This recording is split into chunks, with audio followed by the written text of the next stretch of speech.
મિત્રો, હું છું ઈશુદાન ગઢવી અને આજે હું મોટા કાલાવડમાં આવ્યો છું અને મોટા કાલાવડમાં નાનભાઈ ને અમે મળ્યા છીએ અને નાન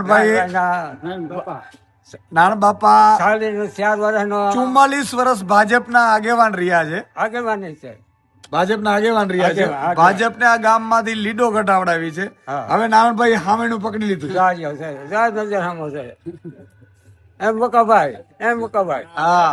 નારણભાઈએ હાવણનું પકડી લીધું. નારણભાઈએ નક્કી કર્યું છે હવે ભાજપ થી થાકી ગયા. મારે કેવાનું કઈ છે નહીં હવે. એ હવે આપણે કેમાં થઈ હવે ઈ જ કહેવાનું. હવે અને સવારથી નારણ બાપા અહીંયા નારણ બાપાની બેઠક છે. નારણ બાપાની આ બેઠક છે અને અહીંયા બેઠા બેઠા નાણ બાપા હાવણું લઈ અને ગામમાં આવનારા બધાને એમ કે ભાઈ હવે હાવણું હવે ગંદકી સાફ કરવાની જે રાજનીતિમાં હાવણાથી અમે એની વાત કર્યા રાખી તો બહુ ખૂટે એમ નથી. આપડી કરવાની આ ખોટી રહી નથી ખૂટે.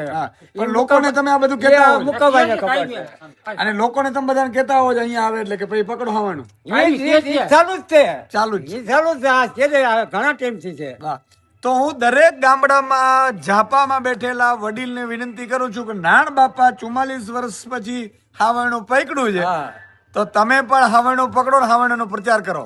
જય જવાન જય કિસાન.